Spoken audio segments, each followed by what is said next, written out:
Bonjour à tous, bienvenue dans notre événement, dans notre webinaire les clés d'une organisation data mesh. Donc, je vais, alors, donc, je vais me présenter, Arnaud Coll, je suis Data Practice Manager chez Ypon, je suis aussi Data Architecte et j'accompagne mes clients pour faire des choix d'architecture, pour aussi sur des sujets de gouvernance, d'organisation, de stratégie data, et je travaille majoritairement sur des technologies du cloud. Et je vais laisser la parole à Laurent. Est-ce que tu m'entends, Laurent?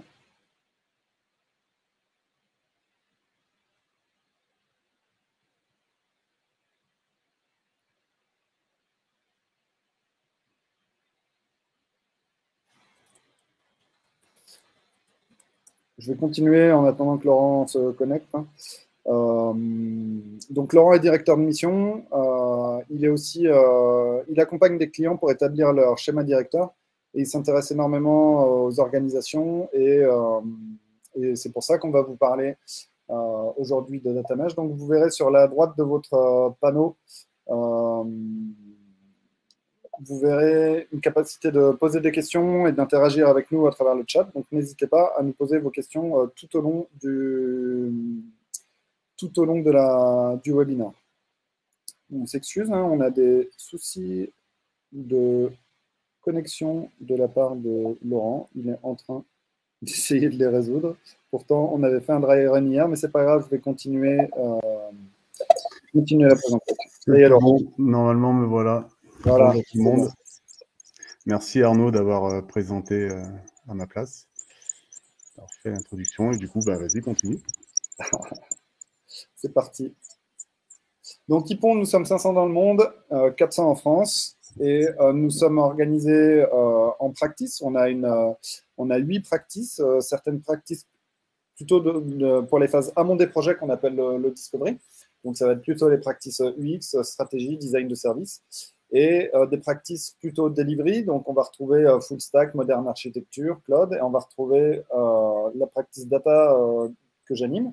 Et dans la practice data, on a une 60aine de consultants, data engineer, data scientist et data architect. Et notre spécialité, c'est de construire des data platforms dans le cloud public. Et en France, on est présent dans 7 agences, dans 7 villes. Et on a aussi des agences aux États-Unis, en Russie et en Australie. Donc aujourd'hui, on va vous parler, on a découpé notre présentation dans ces 4 parties et Laurent va commencer par vous parler de ce qu'on constate chez nos clients, les situations qu'on constate chez nos clients. Tout à fait, merci Arnaud. Oui, effectivement, on va commencer par un petit retour sur ce qu'on voit chez nos clients. Après, on va le faire assez rapide. Après, on rentrera dans le vif du sujet sur le data mesh et comment est-ce qu'on le décline sur une vision technologique, une vision organisationnelle et puis les ingrédients qu'on pense devoir mettre en place pour réussir cette transformation. Donc, quand on a commencé la préparation de ce webinaire avec Arnaud, on s'est posé la question, qu'est-ce qui, dans les contextes de nos clients, pouvait nous laisser penser qu'une organisation de type data mesh serait propice. Et de là, on a rapidement réajusté sur quelque chose de moins orienté. Quels sont les grands points durs qu'on rencontre aujourd'hui dans les contextes de nos clients sur les sujets data? On en a retenu 5. Le premier, globalement, c'est surtout pour les entreprises qui sont sur des systèmes qui ont été mis en place il y a 10 ou 15 ans, donc souvent plutôt orientés BI, une complexité, enfin une impossibilité pour le système de passer à l'échelle en même temps que les besoins et les enjeux des clients. Parce que technologiquement, une inaptitude à passer à l'échelle. Et en plus, 10 ou 15 ans de dettes dues à de multiples évolutions, donc des dettes fonctionnelles et techniques qui rendent complexe l'évolution et le maintien en conditions opérationnelles du système. Deuxième sujet, la mauvaise qualité des données dans l'entreprise qu'on rencontre très souvent. Et souvent, il y a un amalgame. En fait, la mauvaise qualité des données, c'est vraiment un sujet d'entreprise. Et c'est dans la plateforme data que ça se voit. Et du coup, il y a un amalgame qui est fait entre mauvaise qualité des données et niveau de service de la plateforme data. Alors que généralement, souvent, la mauvaise qualité des données naît à la génération, à la création de la donnée dans le système opérationnel, par manque de conscience des opérateurs sur la rigueur à amener sur cette qualité des données, sur l'importance que ça a. Et comme ensuite, il y a aussi un manque de responsabilité, de propriété de la donnée, sur qui va incarner du coup leur maintien, leur mise en qualité, leur maintien en bonne qualité, c'est quelque chose qui perdure et qui s'installe. Troisième point, un certain niveau d'insatisfaction des utilisateurs par rapport au service de la plateforme data, qu'on a pu rencontrer dans de nombreux contextes et qui se cristallise sous deux angles souvent. Le premier, c'est sur la forme des outils, jugés non ergonomiques, difficiles d'utilisation, difficiles à comprendre, et aussi souvent un niveau technique qui n'est pas adapté à la maturité technologique des utilisateurs, ce qui fait qu'il y a un manque d'autonomie et souvent on n'atteint pas l'objectif de démocratisation de l'utilisation de la data. Et l'autre point de cristallisation, c'est sur le fond des rapports, c'est sur les informations qui sont fournies. Souvent, on voit une désadhérence des utilisateurs à ces outils parce qu'ils n'ont pas confiance dans les données, d'une part à cause des problèmes de qualité qu'on vient d'évoquer, mais aussi parce qu'il arrive que l'entreprise n'ait pas encore fait le travail de mise en place d'une langue commune, d'une sémantique partagée via notamment un glossaire métier, qui fait qu'on va avoir une définition partagée et validée sur ce que veut dire chaque KPI et chaque axe d'analyse. Et comme ça n'a pas été fait, on peut se retrouver avec deux rapports de deux directions de métiers différentes qui, pour un même KPI, va donner une valeur différente. Et ça, en termes de confiance des utilisateurs sur les outils data, c'est assez dévastateur. Quatrième point, c'est la saturation de l'équipe data. Indépendamment de tout ce qu'on vient de dire, ce qu'on peut souvent constater, c'est que l'équipe data est complètement phagocytée par les opérations récurrentes quotidiennes de MCO, de maintien en conditions opérationnelles. Parce que c'est extrêmement prenant à faire et que ça ne leur laisse pas le temps justement d'aller faire des opérations d'amélioration de la qualité globale de la plateforme data ou d'alors de s'investir dans des nouveaux cas d'usage à forte valeur ajoutée avec les métiers. Ils sont complètement inspirés par la MCO du système. Et en plus, il arrive souvent qu'il y ait des utilisateurs métiers qui viennent solliciter l'équipe data sur de la génération de datasets qui pourraient les générer eux-mêmes directement dans le système opérationnel. Donc ça vient rajouter encore à cette sensation de saturation et de fatigue de l'équipe data. Et dernier point sur ces mots, les enjeux, les préoccupations autour de la data, on les voit souvent très et trop limités à l'équipe IT et à l'équipe data, alors que ça devrait être une préoccupation globale. Ça peut par exemple se matérialiser quand il y a une nouvelle brique opérationnelle qui est mise en place dans le système opérationnel ou alors une évolution majeure sur une brique existante, que le volet data ne soit pas intégré dès le début du programme, que toutes les préoccupations à avoir pour faire en sorte que demain on puisse exploiter correctement les datas du système, ça c'est pas intégré suffisamment tôt et du coup ce n'est pas fait après. Ça peut aussi se matérialiser sur le manque de disponibilité des sachants métiers quand l'équipe data a besoin d'informations sur des règles de gestion, sur où localiser des données, comment les transformer, etc. Et on peut même pas en vouloir aux sachants métiers parce qu'en fait ils sont pas attendus là-dessus. Ils ont leur propre objectif sur leur propre périmètre et ils ne sont pas attendus sur accompagner l'équipe data sur la génération des données. Voilà, 5 grands problèmes qui ne sont pas les seuls, qui ne sont pas forcément partout dans tous les contextes, c'est pas ce qu'on veut dire, mais c'est des choses qu'on a souvent rencontrées chez nos clients quand on arrivait sur un sujet. Et qui nous font dire qu'il y a effectivement un besoin aujourd'hui d'aborder autrement les sujets data dans les entreprises.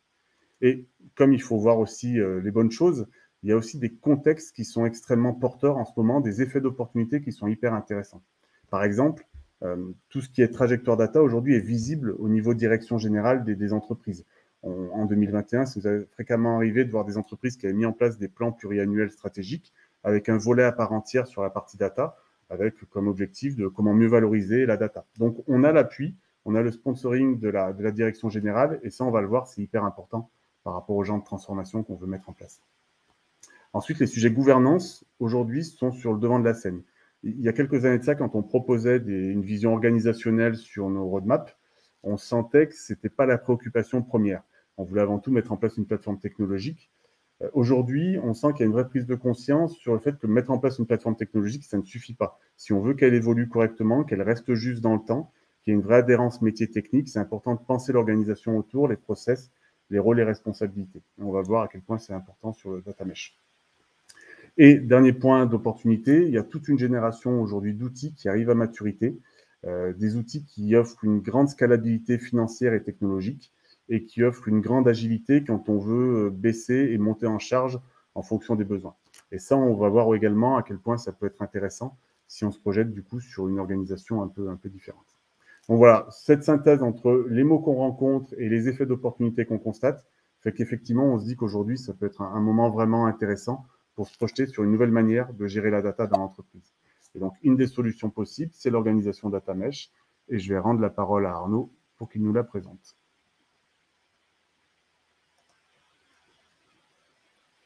Merci Laurent. Donc, moi, je vais vous parler maintenant du data mesh. Donc, pour certains d'entre vous, si vous êtes un tout petit peu intéressé à la question, vous êtes forcément tombé sur cet article de référence qui est absolument passionnant.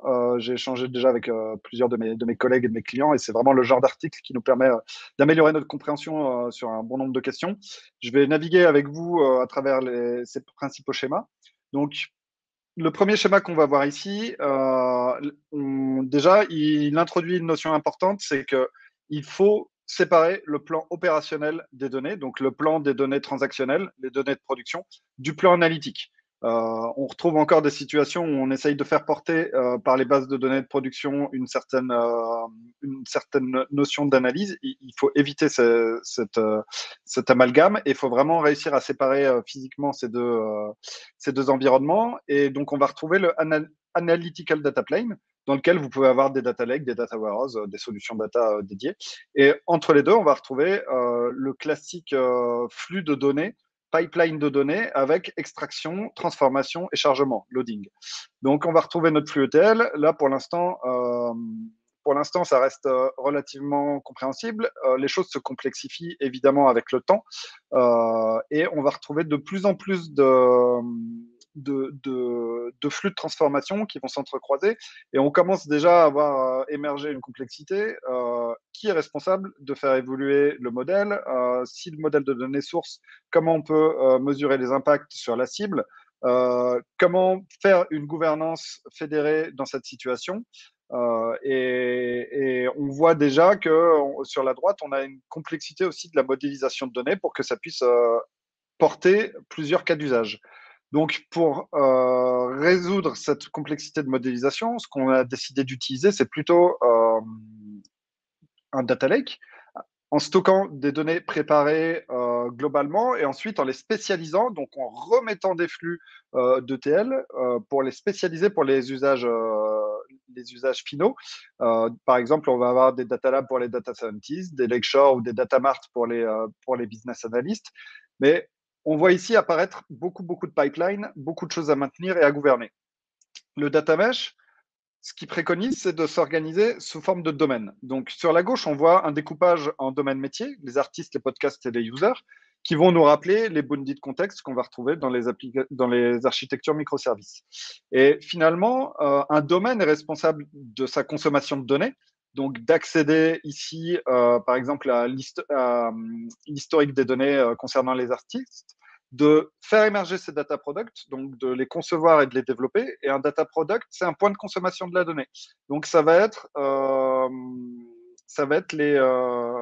ça peut être un report, ça peut être un dataset, ça peut être une classification de données ou un endpoint. Et ces choses-là, c'est le data product, c'est l'équipe qui va être responsable de gérer tout le cycle de vie. Et c'est assez intéressant parce que du coup, si on reprojette cette organisation par équipe autour d'un domaine métier, à l'intérieur des plans analytiques et des plans opérationnels, on voit très bien apparaître la notion de multiples compétences de l'équipe. L'équipe doit avoir à la fois les compétences métiers, les compétences, mais aussi les compétences techniques pour être capable d'être autonome pour produire un data product. Et ce qui est intéressant aussi, c'est qu'on voit qu'il y a une couche de gouvernance qui vient se projeter au-dessus de ces plans, de ces équipes. Par exemple, imaginez que l'équipe rouge ait besoin d'un data product de l'équipe jaune pour pouvoir fournir son produit, générer son produit. C'est au moment de la gouvernance fédérée qu'on va se rendre compte de ça. C'est eux qui vont se mettre d'accord aussi sur les règles de publication, les règles de traçabilité, d'observabilité. Et finalement, l'aspect physique, l'aspect de l'infrastructure vient être en support de ces équipes, va leur fournir des capacités pour que eux puissent développer leur data product le plus rapidement possible et pour savoir qui peut accéder à quelle donnée est prévue pour quel usage, où est-ce qu'elles vont être déployées. On va retrouver des policies, les policies finalement qui vont être un ensemble de règles qui vont permettre de gérer le cycle de vie des data products. Si on oppose, d'ailleurs, c'est pas forcément opposé, mais si on compare avec une approche Data Factory, dans une approche Data Factory, on a choisi de regrouper les sachants techniques, par exemple, de faire des squads de data engineering qui vont aller consommer un backlog commun et qui vont être capables de développer des cas d'usage, tantôt sur la vision 360 degrés client, tantôt sur la détection de la prédiction de panne, etc., etc. Et en fait, les équipes, du coup, sont regroupées par compétences plutôt techniques. Et il y a une core team qui vient supporter ces équipes techniques en leur apportant de l'expertise, en supportant aussi des règles de gouvernance, en faisant le suivi des projets. Et ce que le data mesh introduit et qui nous semble extrêmement intéressant comme organisation, c'est de distribuer les connaissances techniques au plus près des équipes métiers. Donc, dans votre équipe métier, vous aurez à la fois le PO, le data engineer, le data scientist, peut-être que vous aurez besoin d'un business analyst, peut-être éventuellement quelqu'un capable de faire le front de ce data product pour le rendre facilement accessible. Donc ça, c'était une introduction rapide pour le data mesh. Le data mesh n'est pas une approche technologique, mais plutôt, ça englobe aussi l'aspect organisationnel. Mais maintenant, on va faire un focus sur la vision technologique autour du data mesh.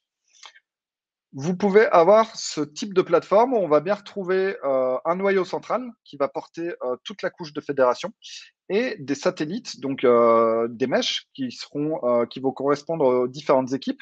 Et on voit bien que ici, cette équipe aura besoin de faire du Databricks, de faire de l'analytique avancée et du coup va provisionner les solutions nécessaires pour ses besoins. Alors que cette autre équipe qui va être plutôt orientée ML, elle va utiliser la suite Azure ML avec Azure Synapse. Mais ce qui va être intéressant, c'est que chacune de ces équipes va travailler à l'intérieur de son nœud, mais va pouvoir s'appuyer sur les ressources du groupe pour tout ce qui va être gestion de la sécurité, de l'authentification, pour le partage des données, pour éventuellement pour des flux d'ingestion qui vont être mutualisés. On va pouvoir s'appuyer sur les ressources fédérées de la data platform. Et ça, c'est intéressant parce qu'on donne de l'autonomie aux équipes en leur laissant travailler sur le nœud outillé de la manière dont elles ont besoin, mais on leur donne aussi des outils fédérés pour pouvoir converger. Une autre vision qui est intéressante aussi, c'est de ne pas hésiter à avoir une architecture hybride. Donc ici, on a une partie sur Azure, une partie sur AWS et même une partie qui est sur du SaaS. Et en fait, chacun peut travailler ses données de la manière dont il l'entend, en fonction de ses besoins et en fonction de ses use cases. Mais ce qui est intéressant, c'est d'avoir un espace de publication commun. Ici, on a choisi Snowflake. Donc, peu importe votre data platform, peu importe que vous soyez on-prem, on AWS, on GCP ou on Azure, l'important est que vous choisissiez un espace de publication commun qui va venir avec ses règles de gouvernance et qui va venir aussi, dans le cas de Snowflake, avec des capacités de partage qui sont de plus en plus répandues. Mais l'important étant d'avoir cet espace de publication qui va vous permettre de réunir tout le monde. Une autre vision qui vient à contre-pied de la précédente, c'est de se dire laissons la donnée là où elle est. Donc là, je vais parler d'un outil du marché, mais il y en a plusieurs qui sont sur ce segment, mais le plus connu étant Starburst. Laissons les données là où elles sont, à l'intérieur de leur silo applicatif. Ça peut être une base de données, un data warehouse, un data lake, une pile Kafka, peu importe. Et mettons une couche de sécurité qui, elle, sera globale et une couche de consommation qui sera globale également. Ça veut dire que en tant que en tant que business analyst, je suis capable de faire une jointure entre des données de mon data warehouse qui est éventuellement on-prem, les données de mon data lake qui sont on-cloud, et je suis capable dans cette couche de requêtes fédérées d'effacer finalement cette hétérogénéité et de pouvoir faire des jointures entre mes différentes données. Donc, en tant qu'utilisateur de Starburst, moi, je vais juste avoir besoin que ma source de données soit correctement déclarée, avec évidemment les droits d'accès, etc. Et ensuite, je vais pouvoir interroger ces données. Et dans ce type d'approche, on voit que le data catalog prend une importance énorme. Déjà, dans les autres cas, le data catalog reste un élément clé de l'architecture. Mais ici, d'autant plus que les données sont séparées. Je n'ai pas un repository commun à la base. Donc, j'ai besoin de savoir où sont mes données pour être capable de tout simplement de construire mes requêtes d'analyse. Donc, nos convictions d'un point de vue technologie, c'est qu'avec les technologies du cloud, on est prêt à faire ce type d'architecture. Vous avez vu 3 patterns, 3 topologies d'architecture différents. Et la technologie est là, elle est scalable, on peut l'utiliser dès maintenant. Mais il ne faut pas oublier d'avoir des convictions, d'avoir des process et d'avoir de la gouvernance. Et pour nous, au moment où on publie un data product, c'est un acte fort, c'est un acte de mise en production. Donc il y a un process, il y a des tests de qualité, il y a une traçabilité, il y a des opérations qui sont tout à fait liées à la gouvernance, comme par exemple la publication au sein du data catalogue. Et on peut aussi s'inspirer de ce qui est fait sur les réseaux sociaux pour promouvoir, mettre en avant un data product ou, par exemple, voter pour un data product qu'on a apprécié, qu'on a utilisé et pouvoir poser des commentaires. Je pense qu'il faut avoir cette approche-là. Le data product, il va avoir un cycle de vie différent une fois qu'il est mis en production. Donc, les équipes peuvent le raffiner, le préparer autant qu'elles veulent et quand elles sont à l'intérieur de leur domaine. Mais une fois qu'il est mis en production, il va avoir son propre cycle de vie. Et le data catalogue, justement, est là pour suivre ce cycle de vie. Il va vous permettre de savoir que dans tel data product, il y a des données sensibles. Dans tel data product, il y a des données, qui ont été testées en qualité, qui contiennent tel terme du glossaire métier. Donc, c'est vraiment le data catalogue qui va vous permettre de faire cette cartographie de vos data products. Et la plateforme fédérée, elle doit vous permettre à vous, équipe métier, d'être très rapidement opérationnel. Donc, c'est pour ça que la plateforme, elle vient avec les outils nécessaires et suffisants pour supporter vos data products. Et elle doit aussi, pour moi, vous accompagner. Peut-être en formation, vous aider à faire démarrer vos projets, vous accompagner sur des sujets d'expertise. Il y a vraiment cette plateforme fédérée, c'est pas uniquement des outils, c'est aussi un process d'onboarding et un process d'accompagnement des projets pour être capable d'être toujours le plus autonome et le plus rapide possible. Et à la fin, il ne faut pas oublier de se mesurer soi-même, d'essayer de réduire le temps qu'on va mettre pour mettre en valeur les données et les transformer en data product, le publier, pouvoir suivre éventuellement la popularité d'un data product, pouvoir même peut-être suivre la valeur marchande qui a permis la création d'un data product. Je vais rendre la parole à Laurent.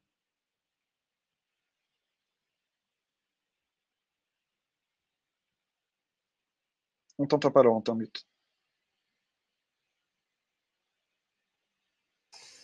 Ouais, vous m'entendez mieux? Yes. Du coup, on vient de voir avec les slides d'Arnaud et sa présentation, les technologies aujourd'hui existent. Arnaud nous a présenté différentes options et il y en aurait certainement même d'autres, dans la mesure où c'est un concept. Donc après, on peut créer la solution technologique et architecturale qui va bien. Nous, ce sur quoi on voulait insister aujourd'hui, et tu as commencé à en parler, Arnaud, c'est surtout pas qu'une problématique architecturale, le data mesh. C'est vraiment un concept. Et pour intégrer pleinement ce concept, il faut superposer plusieurs couches de réflexion. Donc la première, on l'a vu, la partie architecturale. La deuxième, ça va être l'organisation qu'on va mettre autour de cette architecture. L'organisation, c'est comment est-ce qu'on va créer du lien entre les équipes métiers, les équipes IT, data et IT, et les utilisateurs finaux. Et comment on va, à travers ces équipes-là, dispatcher les rôles et responsabilités pour atteindre une efficience opérationnelle objective. Donc, globalement, si on se projette sur une vision macro, on voit qu'il y a 3 grandes familles d'équipes. Enfin, il y a une équipe unique et 2 familles d'équipes. L'équipe unique, c'est la core team data. En gros, son rôle à elle va être de poser l'infra et l'architecture, de définir l'ensemble des normes et bonnes pratiques à respecter par les équipes domaines et à provisionner les ressources techniques quand on lui en fait la demande et des ressources techniques adaptées à l'usage, afin que les équipes domaines, elles, puissent se concentrer sur le développement. Alors, ces équipes domaines, ce qui est très intéressant, c'est que c'est des équipes mixtes. Il y a à la fois des experts métiers qui vont très bien maîtriser, par exemple, les sources de données opérationnelles. Il y a des experts techniques, comme les data engineers, qui vont développer les pipelines et créer les data products. Et il y a des experts méthodologiques, comme les data product owners, qui vont aller voir les utilisateurs, comprendre quels sont les besoins sur les données du domaine et ensuite piloter la production. Et ce qui est très intéressant, c'est que ces équipes mixtes sont hiérarchiquement dans les directions métiers. C'est là où le data mesh est décentralisé. C'est-à-dire que les personnes qui vont produire les jeux de données ne sont plus centralisées dans l'équipe IT, mais ils sont répartis dans les différentes directions métiers. Et la troisième famille, et c'est ces équipes métiers qui vont donc avoir la responsabilité de produire les données avec le niveau de qualité attendu. Et c'est là où on répond à certaines choses qu'on a vues en début de présentation. Donc la dernière famille, c'est les consommateurs finaux, famille très hétérogène. Il y a bien sûr les API qui vont permettre d'alimenter en données d'autres systèmes que le data mesh, et il y a aussi tous les utilisateurs humains, très variés. Ça va aller du directeur général qui veut voir un dashboard en vision 360 au data scientist qui veut manipuler beaucoup et en profondeur les données, en passant par l'analyste métier qui veut créer son rapport en self-service et l'analyse transverse qui veut accéder à tous les environnements en SQL. Donc, une population extrêmement variée d'utilisateurs avec chacun leurs besoins, leur contexte d'utilisation, leurs usages. Et là, il y aura une vraie réflexion à avoir effectivement sur comment est-ce qu'on répond à ces différents niveaux d'usage et on va aborder un petit peu le sujet juste après. Une fois qu'on a pensé organisation, la couche suivante, c'est les processus. Comment est-ce qu'on va animer cette organisation au quotidien et sur le long terme. Donc, on reprend nos acteurs, on positionne la core team au début. Forcément, c'est une réflexion très détaillée, les processus. Là, on va faire une esquisse. Donc, la genèse, c'est la core team qui met en place l'architecture. Ce qui va être important dans cette réflexion côté core team, c'est de mettre en place une architecture qui va permettre à chaque équipe mesh, à chaque équipe domaine métier, d'évoluer dans un environnement autonome, indépendant, étanche et sécurisé. C'est ce qui permettra ensuite à l'organisation globale où chaque mesh pourra évoluer indépendamment et déployer avec son propre cycle de vie ses data products. Une fois que cette architecture est mise en place, donc le socle, la core team va définir et imposer des normes. Donc, par exemple, qu'est-ce qui définit qu'un data set est un product? Donc, les règles, les SLA à atteindre en termes d'opérabilité, de qualité, de fraîcheur, de documentation, etc., pour faire en sorte qu'un dataset atteigne le niveau product. Quels sont les processus de publication? Arnaud en a parlé, c'est un acte fort dans cette vision-là. Quelle est la gouvernance de données? Extrêmement important. En gros, qu'est-ce qui va permettre de créer le fameux data catalogue? Et quelles sont les normes de dev à respecter? Et là, on a volontairement mis un point d'interrogation parce qu'on peut imaginer en fonction de l'ADN de chaque entreprise que l'on laisse plus ou moins d'autonomie aux équipes domaine métier sur la manière de développer. Et dans ce cas-là, le focus est vraiment mis sur le résultat du product dataset. Dans d'autres entreprises, on voudra être plus directif sur les normes. Il n'y a pas forcément de bonne solution, ça dépendra vraiment de chaque contexte. À partir de là, on peut donc, ce sera le data product owner qui ira voir côté utilisateur leurs besoins, que ce soit les utilisateurs finaux ou alors d'autres équipes métiers qui vont consommer les données. Mais une fois que le data product owner a constitué quelque part son backlog produit, c'est l'équipe domaine, c'est les équipes domaine qui vont aller solliciter la core team pour avoir des ressources techniques. Et ils vont la solliciter en expliquant quel est leur besoin. Et à partir de là, la core team répondra avec des catalogues d'outils, en étant plus ou moins guidant sur le choix à faire, mais certainement que par rapport à la description du traitement à mettre en place, ils ne seront pas orientés de la même manière sur les outils à poser. Et en plus de ça, donc, de fournir les outils aussi de CI/CD et puis de cartographie pour construire le data catalogue. Là, sur la partie gouvernance, ce sera beaucoup plus directif et c'est obligé. Il faut qu'il y ait un data catalogue commun parce que ça va être la porte d'entrée, on le verra après. Le point qui est important dans ce processus-là, c'est que c'est bien l'équipe domaine qui vient solliciter la core team parce qu'elle a un besoin, parce que c'est les métiers qui sont responsables de définir le besoin autour du product et d'être proactifs dans la génération de ce dataset. Si c'est dans l'autre sens, on va revenir sur une vision centralisée des responsabilités et c'est surtout ce qu'il ne faut pas faire si on veut réussir une vision data mesh. Donc, comme je disais, l'outil de cartographie unique, avec énormément de rigueur côté développement pour que cet outil data catalogue, quel que soit l'outil sélectionné, ça c'est un choix à faire en amont, que cet catalogue soit le point d'entrée des utilisateurs pour savoir quelles données aller chercher où dans le data mesh. Et après, le core team fournira les outils qui va bien en termes de visualisation des données, soit pour faire du dashboarding en amont, donc côté domaine pour les mettre à disposition des utilisateurs finaux, soit pour que ces utilisateurs puissent faire du self-service BI ou des requêtes SQL ou des notebooks Python, du développement Scala en fonction de la maturité de chacun.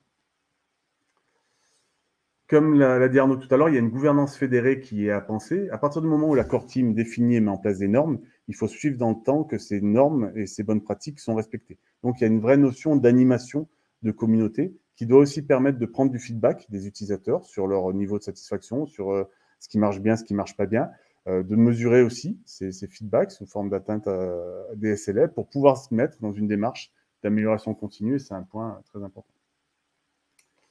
Alors, on a parlé architecture, organisation, processus. C'est aussi important de parler humain dans ce genre d'organisation. On va passer assez vite, mais la réflexion à avoir derrière n'est pas aussi rapide. On le voit, la core team va avoir beaucoup de clients, des clients techniques avec les équipes domaines, des clients plus ou moins techniques et métiers avec les utilisateurs finaux. Ce qui va être important, c'est vraiment de réfléchir en même temps que l'organisation et les processus, l'expérience utilisateur. Que vont vivre les core teams comme parcours, les domaines teams comme parcours quand elles vont avoir besoin d'une ressource technique. Et que vont vivre les utilisateurs finaux quand ils auront besoin d'aller chercher une donnée et d'aller ensuite la visualiser ou la requêter. C'est vraiment important qu'il y ait une notion UX, des parcours utilisateurs, une approche UX qui soit mise en place pour fluidifier, rendre efficace, attractif, opérationnel cette expérience-là. Sinon, on va à nouveau retomber sur des niveaux d'insatisfaction comme on a pu le voir en début de présentation.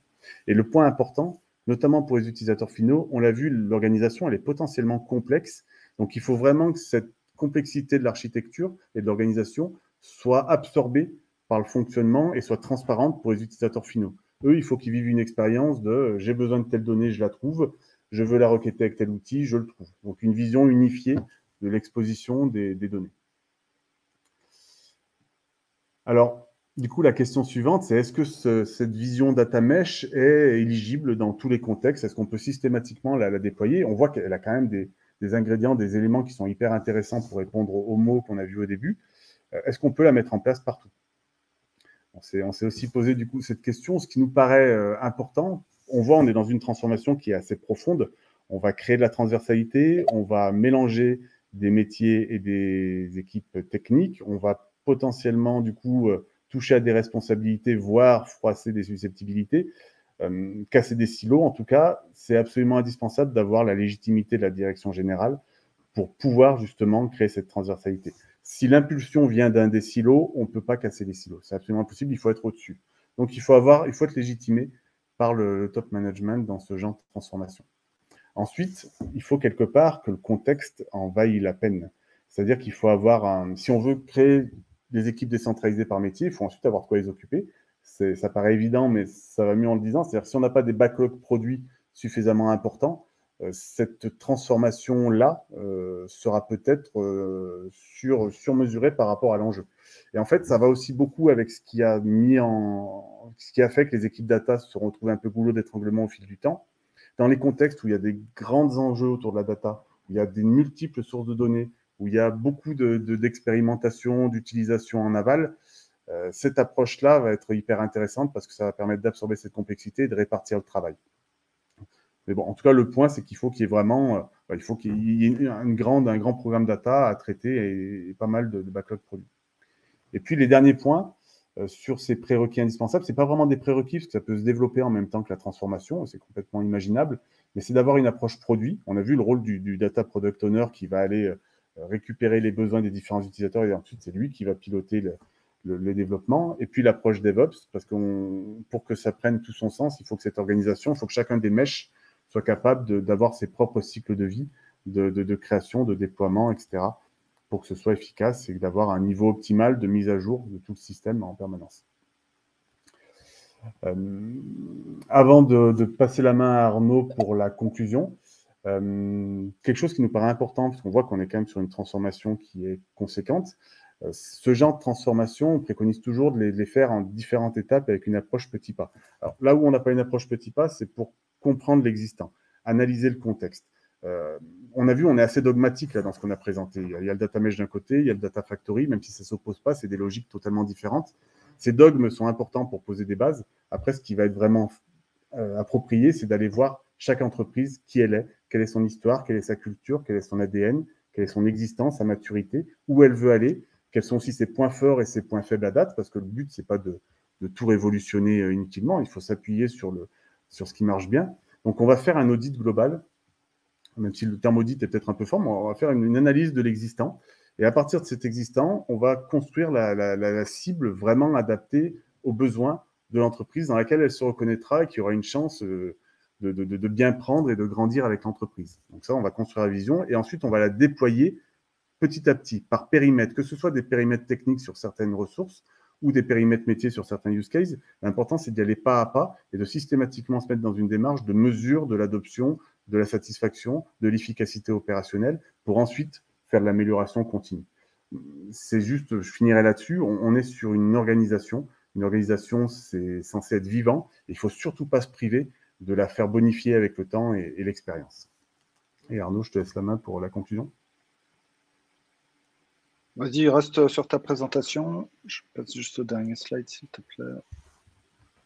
Donc, finalement, la conclusion, c'est qu'il faut se poser la bonne question. La bonne question, c'est quel est notre objectif quand on met en place un data mesh? À mon avis, l'objectif, c'est faciliter la création de valeur par les métiers. Donc, comment on atteint cet objectif? Comment on rend les métiers de plus en plus autonomes? Les métiers vont pas se mettre à développer toutes les couches d'une data platform, hein, gestion, stockage, processing, visualisation. Eux, ils vont être vraiment sur l'expression de besoin. Donc, il faut qu'ils soient accompagnés par les sachants et il faut créer des équipes métiers renforcées de toutes les composantes nécessaires. Et vraiment, mettre à disposition les bons outils, les bonnes données, évidemment, puisque c'est la matière première de l'analyse. C'est l'enjeu, pour moi, c'est l'enjeu premier du data mesh, c'est se recentrer sur la création de valeur par les métiers. Donc, la technologie, elle est prête. Dans certains contextes, on voit une certaine frilosité à s'emparer de la technologie pour des droits d'accès aux données, par exemple. Et d'ailleurs, il y a une question à ce propos-là sur comment gérer le risque des accès aux données, aux différentes étapes que j'ai citées, hein, gestion, etc. Je pense que il faut pas hésiter à utiliser les technos, à circonscrire vraiment la partie préparation de la donnée, construction du data product qui va obéir à certaines règles de sécurité. Et après, il faut avoir c'est au niveau de la publication que vous allez vraiment avoir une grande quantité d'outils qui vous permettront de gérer finement les accès. Et quand je dis finement, c'est jusqu'à mettre ce qu'on appelle le dynamic masking, donc jusqu'à remplacer à la volée la valeur les résultats des requêtes. Il y a des outils qui vous permettent de créer un frontal sur votre source de données qui va scanner tous les résultats qui transitent à travers le réseau pour aller remplacer des valeurs à la volée et masquer les données si l'utilisateur qui est connecté n'a pas les droits nécessaires et suffisants. Ou même automatiquement, si jamais l'outil a identifié que c'était une donnée sensible, il va aller la masquer à la volée. Mais tout ça, c'est pas l'enjeu premier finalement, puisqu'on sait que la technologie est prête, mais c'est vraiment de la culture. C'est déjà expliquer à un métier ce que c'est que créer de la valeur à partir des données, lui expliquer qu'il peut accéder virtuellement à toutes les données du groupe, si tant est qu'il puisse les connaître. Et tout ça, ça va être beaucoup supporté par le data catalogue et par la gouvernance pour aider les organisations à comprendre la valeur qu'elles peuvent tirer de leur patrimoine de données, sachant que toute activité génère de la donnée. Aujourd'hui, cette donnée, elle a de la valeur. Quand vous faites une activité industrielle et que vous vendez un produit, vous pouvez aussi vendre ou en tout cas vous servir énormément des données qui remontent de vos systèmes embarqués, de votre chaîne de production pour réduire les pertes, augmenter la productivité. Donc vraiment, ça, je pense que tout le monde est convaincu que les données ont énormément de valeur. Maintenant, devenons de plus en plus autonomes pour créer de la valeur, pour créer cette valeur-là. Donc, dans les questions, il y avait, comme je l'ai dit, une question sur la sécurité. Donc, pour moi, au niveau de la sécurité, il y a faut vraiment différencier la phase de construction du data product de la phase de la publication. Et sur la phase de la publication, pour le coup, on a tous les outils nécessaires pour gérer cette sécurité.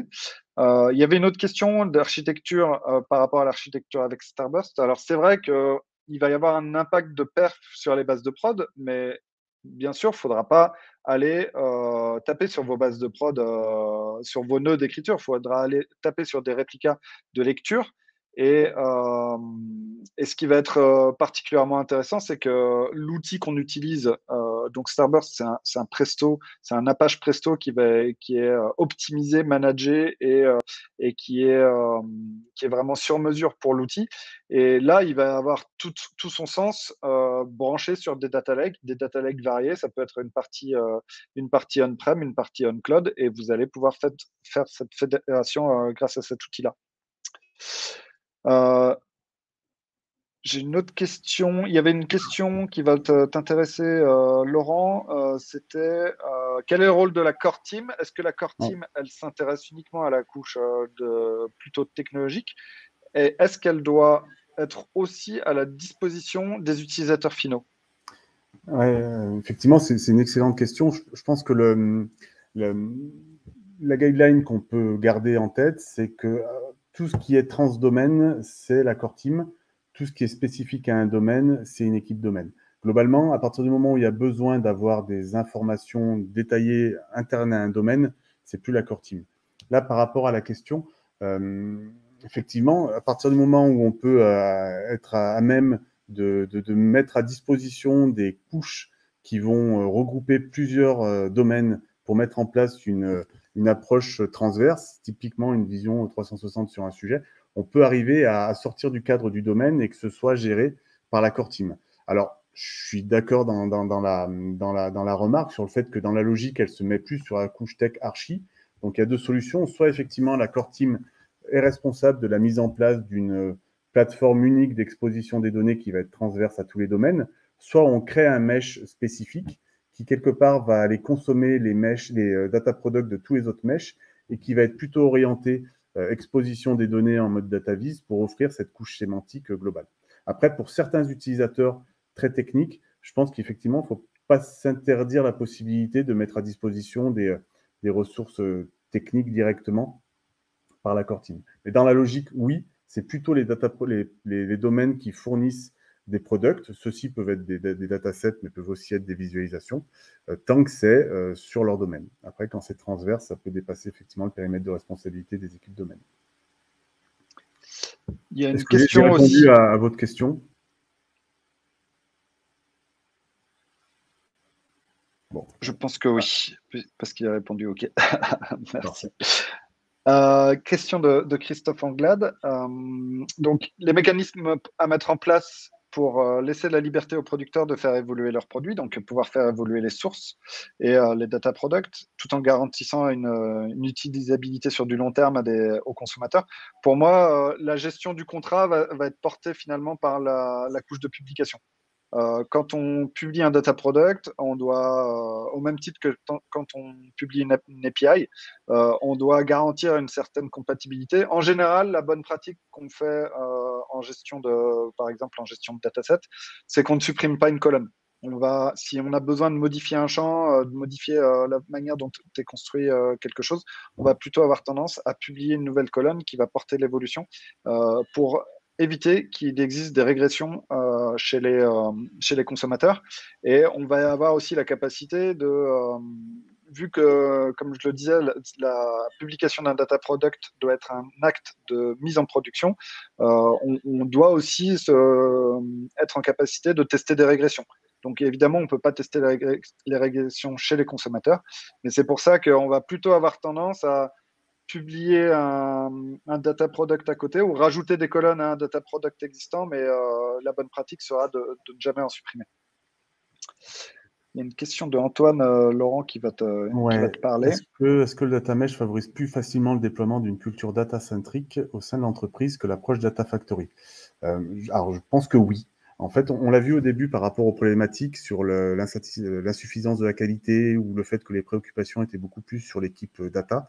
Je pense que de donner la responsabilité aux directions métiers et de les objectiver là-dessus, de rendre, mais il faut aller jusqu'à rentrer ça dans les fiches de poste pour que ça devienne quelque chose de vraiment structurant. De donner cette responsabilité aux équipes métiers va aider à propager la culture data.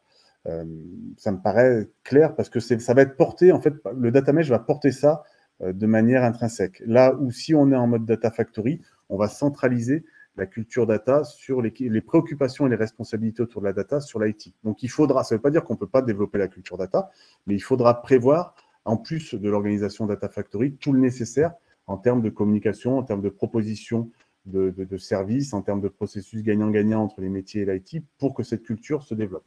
Je pense qu'avec le data mesh porte en lui effectivement une certaine démocratisation de la culture data via la responsabilisation des équipes métiers là-dessus. Il y a une question de Rita. Bonjour, d'ailleurs, ça fait longtemps. Et lors de l'utilisation d'un outil comme Starburst, est-ce que les datas pourraient communiquer entre elles malgré la différence de source et de type? Je pense plutôt que tu évoques les formats, par exemple les formats structurés, semi-structurés, non structurés.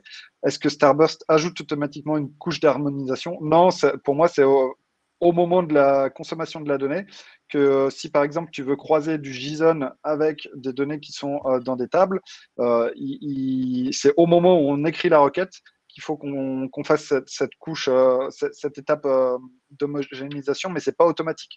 Donc c'est vrai que aujourd'hui le langage SQL permet de plus en plus et de plus en plus souvent enrichi de fonctions qui permettent d'interroger des données semi-structurées comme le XML ou le JSON, mais ça ne va pas être automatisé, c'est vraiment au moment de la consommation. Donc peut-être que justement, est-ce que Starburst va être la réponse à tous les besoins, ou en tout cas, est-ce que l'utilisation d'une fédération va être la réponse à tous les besoins? Je ne sais pas. En réalité, ça va vraiment dépendre des contextes fonctionnels, des contextes technologiques. Mais ça peut être un outil qui peut répondre à un certain besoin de décilotage des données sources, en tout cas. Cédric, alors qui sont les clients qui ont réussi dans cette approche data mesh? Alors en réalité, des clients qui sont arrivés jusqu'à maturité du data mesh, nous on n'en connaît pas des dizaines. Alors pour moi, il y a l'exemple du client que tu connais bien, constructeur aérien, qui a choisi un outil unique pour sa data platform et qui a finalement construit des équipes métiers, des équipes projets autour de produits métiers qui ont rendu possible la création d'un portfolio de data product. Donc, je trouve qu'on n'est pas si loin d'une approche data mesh dans le cas de ce constructeur aéronautique. Et ce qui est intéressant, c'est que pour avoir vu l'évolution sur plusieurs années, je trouve que la mise en place du framework SAFe a permis d'accélérer la création à travers les trains, la création d'équipes autour de besoins métiers. Et je trouve ça assez intéressant, le positionnement qui a été pris. Chez un autre client qui est lui un producteur d'alcool, petit à petit, ils ont commencé par le premier asset fédéré qu'ils ont mis en place dans leur groupe, c'est le catalogue, le data catalogue, le data portal. Donc, en partant de ce portail sur lequel tout à chacun pouvait publier, ça a commencé par des rapports Power BI, puis des datasets, puis des choses de plus en plus élaborées. Ce data portal, finalement, a fait entrer la data à l'ordre du jour d'un grand nombre d'équipes métiers et a donné à chacun envie de s'intéresser aux capacités qui allaient être fournies par le groupe en termes de data platform. Et petit à petit, chaque équipe s'est dotée parfois de sa propre stack technologique dans sa souscription. Mais par contre, au niveau de la publication, ce qui est commun, c'est la publication dans le data portal. Donc pour moi, de mon expérience, c'est les deux clients qui, avant que le terme de data mesh devienne vraiment à la mode, avaient la plus grande maturité sur ces approches-là. Et ce qui est intéressant, c'est qu'en fin 2021, quand on a des clients qui nous posent des questions sur de la fédération, de l'hybridation, de l'organisation d'équipes projet, et ben de plus en plus, on se dit, tiens, là, le data mesh nous apporte un certain nombre de clés, un certain nombre d'outils pour partir dès le début sur les bonnes pratiques, sur un modèle vertueux d'organisation. Donc, je pense il n'y a plus de nouvelles questions. Je pense qu'on va conclure là-dessus si ça vous convient.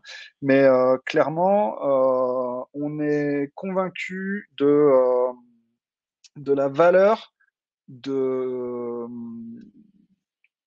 de travailler plus avec les métiers. Moi, j'ai coutume de dire à mes clients, on a deux pain points dans les projets data, c'est l'accès aux données et l'accès aux métiers. Et ben, si le data mesh nous permet, avec la plateforme fédérée, de résoudre le problème d'accès aux données et avec l'implication des métiers dans les équipes dans les équipes data product, je pense on va accélérer grandement notre capacité à délivrer des produits à valeur autour des données. Et je vous remercie tous pour votre présence. Et j'espère que si vous avez envie de continuer l'échange, n'hésitez pas à nous contacter sur LinkedIn ou via l'adresse IPON. Et on fera un plaisir de discuter de ces sujets avec vous. Très bonne journée à tous. Au revoir. Merci beaucoup. Au revoir tout le monde.